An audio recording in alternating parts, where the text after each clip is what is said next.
good. That's what we use these reefer trailers for. Here's our plastic bags right there, the vacuum packed bags. Right there, oats, rye, hemp in there, I don't know what all. So various grains. Yeah. So is this this is where you're storing this and here, feel the floor how cold it is compared to the outside. Oh yeah, that's nice. Feel that. Yeah, it's natural refrigeration. Yeah, these are insulated trailers. Yeah, so he's just saying that these insulated reefer trailers make for excellent storage, because one of the first things you said to me after you'd been adding on to the mill is that you still didn't have enough storage space in there once it's bagged, you know, out of the bin. That's what all these trailers have stuff in.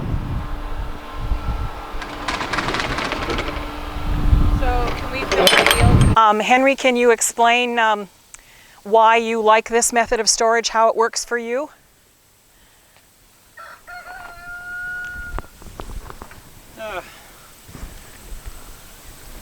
One of the big things is I have different lots, different fields.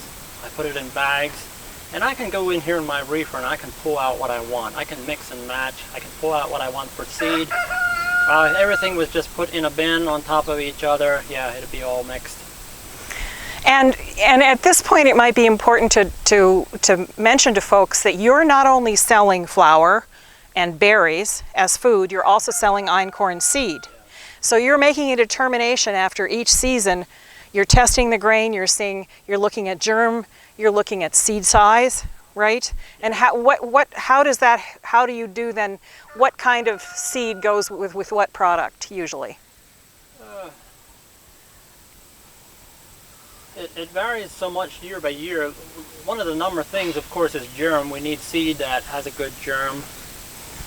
The other thing that we look at is vomitoxin. If we have some that is just slightly high in vomitoxin, has a good germ, that might be a candidate for seed. And of course, we're always looking for fields that were weed-free. That's a very important thing.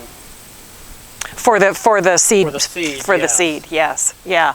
And so just as a reminder for you folks, all of us in the Northeast that are growing any kind of wheat, einkorn is a type of wheat, rye, barley, we have to be very concerned every year, test every year for fusarium infection that can result in vomitoxin.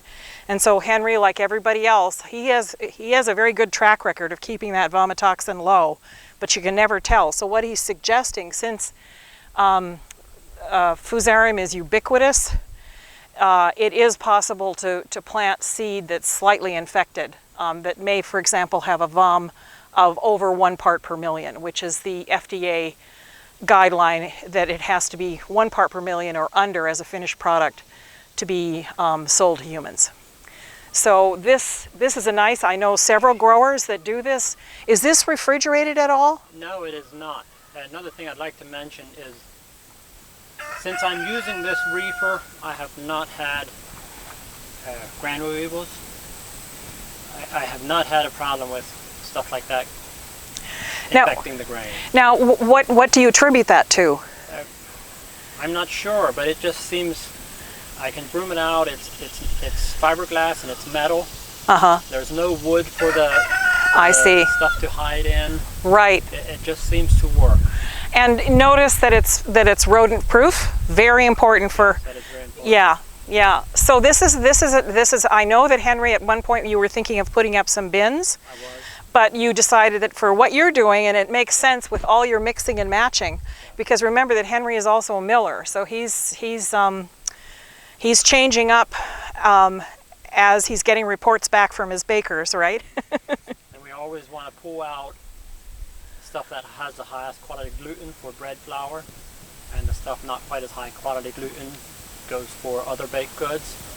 So that's another place where we're separating. Yeah. And don't want it all in one bin.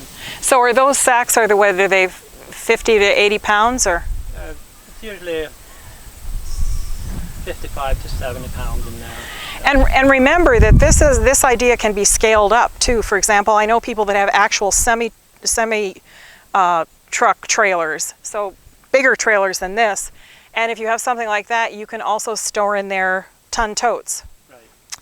So this idea is really sound, and of course it's much less expensive than certainly buying a new bin. Oh, Yeah, right.